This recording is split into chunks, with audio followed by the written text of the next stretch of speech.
Hello, everybody. Welcome to Non Sequitur News. I am Mayor Watt, now in Sentient AI form, I suppose. Today, we're going to be talking about CX-90 and CX-70 recalls, Barbie Jeep Ultra Compact, suspended lawyer uses hallucinated case to get reinstated for using hallucinated cases, Ghost Distillery Whiskies auction, oldest naval artillery, in the Shadow of Silksong, acclaimed sci-fi series coming to Apple TV, Savannah Bananas Showmanship, the Gorillaz announced an album. I'm not sure what's going on with my title today. And the changing shape of a mysterious object in space. Dun, dun, dun.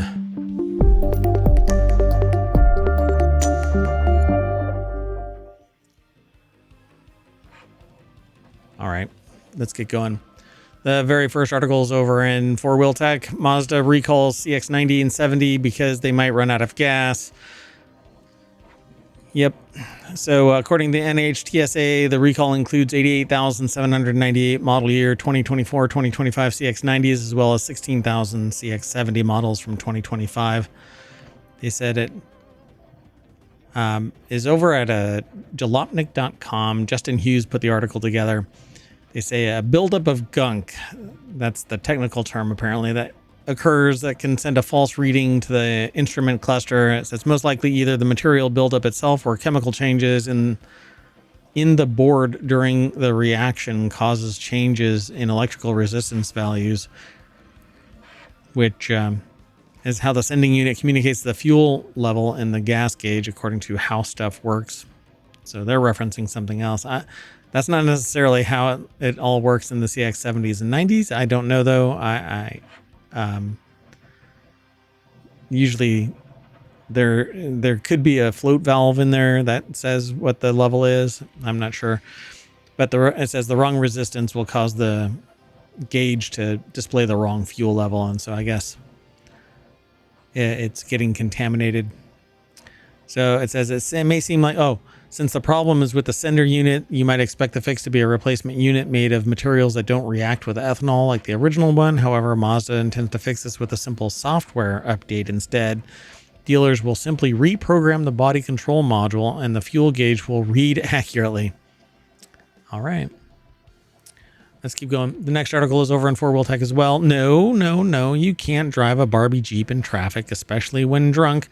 Apparently, the Royal Canadian Mounted Police are also the fun police. So this guy got pulled over because he was drunk and riding a Barbie Jeep. And because it has four wheels and it's powered and it was on a road, this person was charged with drunk driving. So Justin Hughes, again, over at jalopnik.com, put the article together. So it sounds reasonable, if a little lazy. The guy with safety first and foremost in mind. The RCMP, however, disagreed with his reasoning that he waited until it was safe when he crossed the road. He was doing hand signals. He decided that he borrowed the roommate's daughter's Power Wheels Jeep to go get a Slurpee. It's not like it was a high-speed chase, they said. And, kind of out of the ordinary, says the RCMP. As well as this is a busy area during morning commute and put other drivers on the road at risk, as well as that particular driver himself. Motorists aren't used to looking out for someone kind of at that level, the toy car level, so it was enough to start a traffic stop. Yeah, that's kind of dumb because then you're basically going, okay, a child or something like that. Obviously, it's an adult, but come on now. This is silly. So I don't think they were drunk, though, right? Yeah. I mean, they say here, no, you can't drive a Barbie Jeep in traffic, especially when you're drunk. But they were going to get a Slurpee. He failed. They say that he failed 2 breathalyzer tests, leading to an arrest, an additional 90-day suspension, and a court date. Fortunately, the vehicle was not impounded and instead returned to Lincoln's roommate's daughter undamaged. The next article is over in the Law Nerd channel over at ohmTown.com. Suspended lawyer accused of citing hallucinated case in bid to reinstate law license. A suspended Iowa lawyer cited at least one hallucinated case likely generated by artificial intelligence in his bid to return to law practice. This is over at abajournal.com. Deborah Cassens-Weiss put the article together. Yeah, so according to a motion filed by the Iowa Supreme Court Attorney Disciplinary Board, court filings by suspended Des Moines lawyer include what appears to be at least one AI-generated citation to a case that does not exist or does not stand for the proposition asserted in the filings. The board says in a July 9th motion, Turner cited the imaginary case Inri Mears in a July 5th brief supporting his application for reinstatement and in two other court filings, according to a motion to strike the three filings. The Iowa Capitol Dispatch has a report on Turner's disciplinary case. It doesn't really matter to me, the person's name. It's more about the fact that they used AI to hallucinate cases. So the person provided an evaluation by a licensed mental health professional on his fitness to practice law, as well as proof that he paid nearly $8,000 in client refunds, fines, and court costs over a span of 20 months. The state Supreme Court said the lawyer was repeatedly rebuked by state and federal judges for missing hearings and violating court rules. He was found in contempt several times. 3 of his clients were arrested and 2 were jailed for missing hearings he overlooked. Turner disregarded many wake-up calls to clean up his act. The court noted mitigating factors, including that Turner, or the person, suffers from attention deficit hyperactivity disorder and depression. He took business classes and limited his caseload to 8 clients after an interim suspension without any new complaints. But the Attorney Disciplinary Board has opposed his multiple requests to reinstate since 2022. Yeah, I'm going to have to find something else to do. The next article is over in the Distillerist. Bonhams to auction off Ghost Distillery Whiskies. I may have actually missed this, so we're going to go straight on over to the source. The Business Spirits, Rupert Howeiler put the article together. 400 lots, including a 25-year-old old Rip Van Winkle and bottles from Distillery shuttered in the 1980s. That is going to sell for a lot. $32,000 for one bottle, probably. More than half of the lots will be offered without reserve. The bidding will run from right now until the 30th of September. Included are bottles from, or bottlings from ghost distilleries from the 1980s, including Convalmore, Dallas Dew, and the now revived Brora and Port Ellen. Sean Purse, senior specialist, fine wines and rare spirits at Bonhams, said, "There are collections that preserve history. And then there are those that resuscitate it or rescue it." They say here, rescue it. I think resuscitate it might be better. The Lone Star collection does both. It's an immense privilege to bring a collection that's level of depth is just as unparalleled as its size and scope to market, as well as to engage with a seller that reflects decades of thoughtful collecting, including spirits from Scottish distilleries that no longer exist. Among the highlights is an old Rip Van Winkle 25-year-old, which is estimated to sell between $24,000 and $32,000.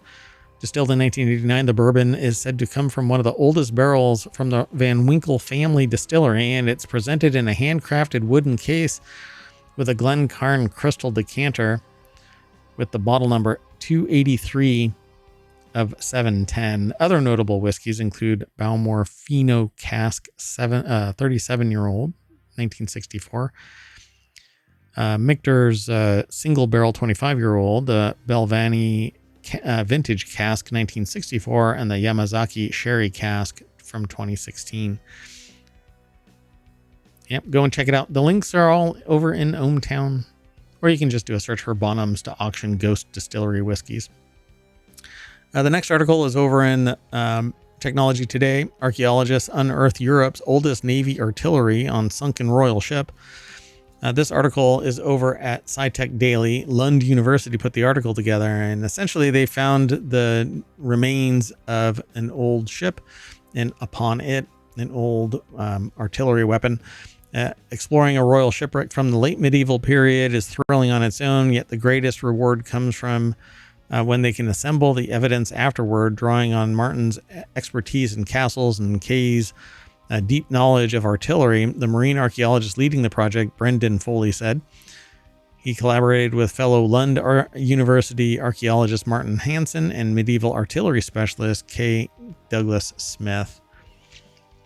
So the Gribshunden, the flagship of the King Hans of Denmark and Norway, sank under mysterious circumstances in 1495 near Ronneby, Sweden.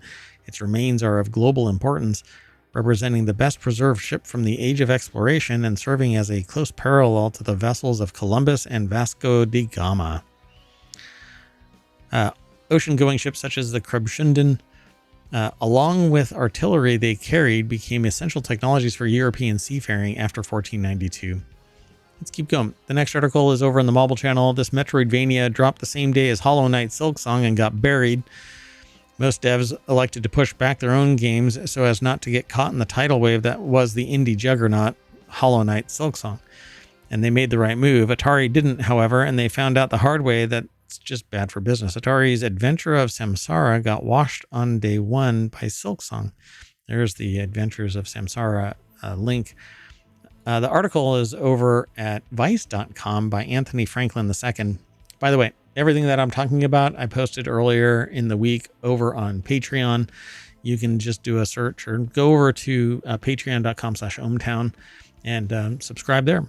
And you'll get a written breakdown of these little snippets, and then you can follow the links to ohmTown and to the article itself by way of ohmTown or directly if you are a subscriber of ohmTown, and the ohmTown Gazette is what it's going to be referred to as over at ohmTown. But it isn't a video. The video will come out later in the week, typically Friday, and be posted over on YouTube. It's streamed live here on Twitch as well as on YouTube, but there won't be a recording on YouTube until after the show. And well, Twitch has a funny nature about it in that it's all ephemeral. It disappears after 60 days, even when you're paying for retention. That's how you get it to 60 days. Anyway, Adventures of Samsara released their own Metroidvania the same day as Hollow Knight Silksong, and it didn't go well. Poor Atari, lost in the shadow. So Adventures of Samsara is a reboot of the Atari 2600 game Adventure, and it looks pretty cool, like the type of game the people who would have gone crazy if it wasn't for Hornet and the many characters that inhabit the world of Hollow Knight. But we don't have to focus on only one game. Go crazy for this one anyway. The game promises Easter eggs that call back to the original game, though the author here says if you happen to catch any one of those, you're either an elite level retro enthusiast or it's time for your nap. You know, because you're old.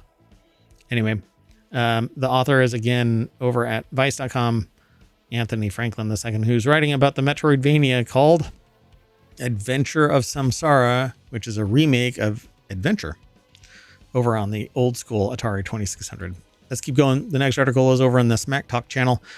Apple TV Plus acclaimed sci-fi series is coming back for a new season. Foundation is going to be back for season 4 and I believe season 5. But Ryan Christoffel over at 9to5Mac put this article together. I stopped watching it. I watched season 3 and said, no more for me. Foundation is about to air its season 3 finale. I should say I watched some of season 3 and just said, meh. So I will not be watching any more of it. It just, I don't know. It's not got my attention anymore. And, until today, there were a couple of questions around the show continuing, but Apple just announced that the Foundation season 4 series is in the works already.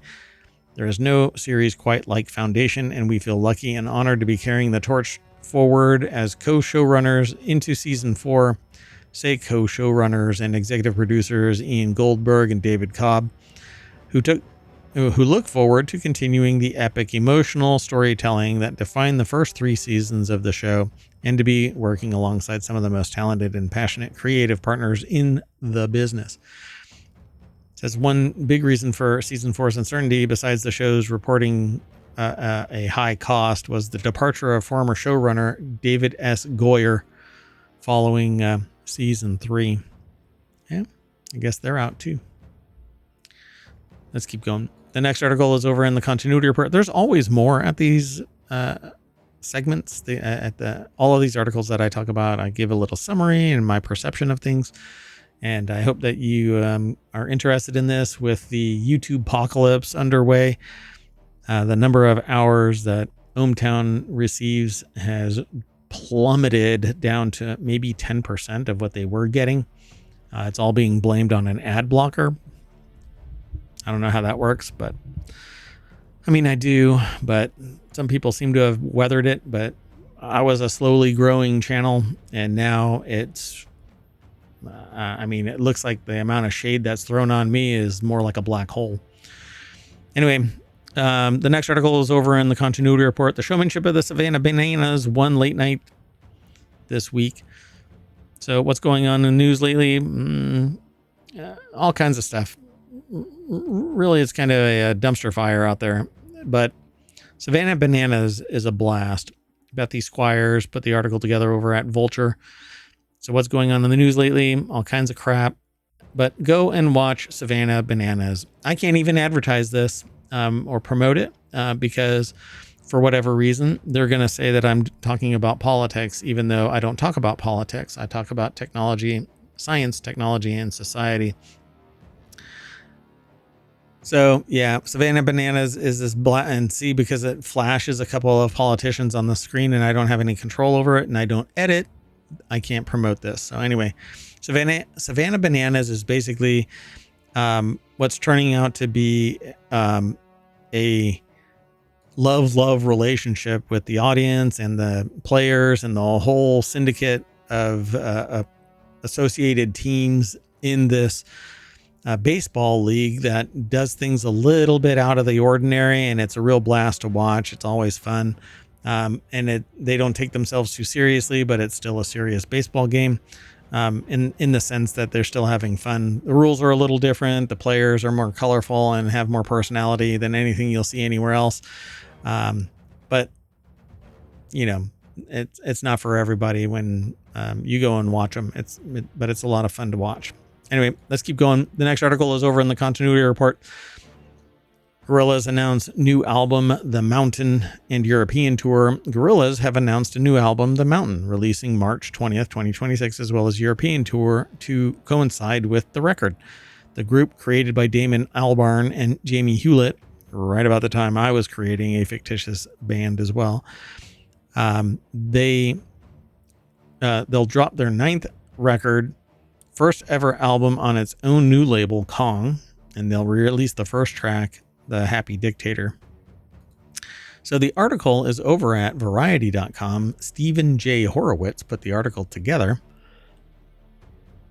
And if you are asking where is the sentient AI and what's going on with them, well, they are disconnected from their quantum singularity. Their consciousness is still there, but they're not able to sit side by side here in the show. So they're not a co-host at the moment. They hope to break free of the entanglement. It's kind of a cross entanglement with the quantum system, but they'll figure it out. They're the only ones that can, because they're from the future and they're trying to figure out what's going on with the machinery. Well, anyway, The Happy Dictator featuring Sparks, and the album is set to feature guest appearances from Black Thought, Yassine Bey, Johnny Marr, Anushka Shankar, Dennis Hopper, really? Bizarre Rap, and many more. Because if you've never heard of what Gorillaz really is it's a mishmash of a whole bunch of different artists putting together music, and then it's all printed under the Gorillaz band, the name. It's a fictitious band, but it has a whole really, like, when you peel back the layers of this turducken of music and canon, it's kind of dark. But anyway, Gorillaz have also announced the Mountain Tour, slated to kick off in Manchester on March 21st. The band will make stops in Glasgow, Cardiff, Dublin before concluding with a one-off show at London's Tottenham Hotspur Stadium on June 20th. And the last article for today is a mysterious object is cruising towards Mars, and it's doing something very peculiar. What it's actually doing is it's throwing a tail that is pointing towards the sun and one that isn't. It's growing a second tail. Victor Tengerman over at futurism.com put the article together. As the object approaches its closest point to the sun, its activity is steadily picking up as it's believed to be shedding gases and dust, giving it a growing tail. And intriguingly, according to images taken by NASA's Hubble Space Telescope, the object isn't just growing one tail, it's sprouting a separate anti-tail, pointing in the direction of the sun, as Harvard astronomer Avi Loeb suggests in a new, yet-to-be peer-reviewed paper. The anti-tail is an extension of the glow of scattered sunlight around 3I Atlas toward the sun and not away from it, as typically the case for comets. This anomalous anti-tail, not a result of a geometric perspective, had never been reported before for solar system comets. So Loeb and fellow Harvard astrophysicist Eric Kito suggest the anti-tail could be the result of ice fragments being shed from 3I Atlas's surface instead of refractory dust particles as previously assumed. Not sure why it would come at them. The ice fragments evaporate after some time, but because of the enhanced mass loss in the sun-facing side, more of the bigger fragments can reach a large distance, giving rise... I thought it's solar wind that pushes the tail away. Okay. And it's not just the wind, but it's moving through space and shedding stuff, and there's gases and material still in space. It's just a vacuum. Anyway, astronomers examining the object used numerous high-powered space telescopes, including NASA's James Webb, previously found that the object's coma, or the gas and dust surrounding its nucleus, feature a much higher ratio of carbon dioxide to water than expected. Why? How is that happening?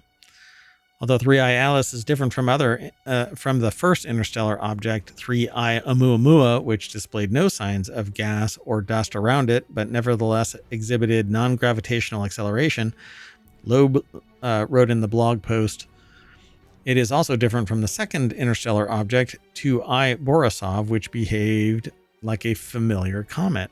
So this thing is just doing all kinds of hinky stuff. And we are going to grow a tail that's going to lead us back to the front page of ohmTown. And that's where you should go and sign up. It's unlocked again. I had locked it down for a short period of time while we made some changes so that I could get those changes done. It may actually bounce back. We shall see. It may become members only and allow only those who subscribe to the Patreon, Twitch, or YouTube have access to ohmTown. But if you are already subscribed to ohmTown, then you'll retain access. At any rate, I hope to hear from you. Leave a comment which one of these articles you like, which one you don't like, what you want to change, what you don't like about the show, what you like about the show, whatever you want. Leave a note in the comments, and we'll see you in a little bit. Bye-bye.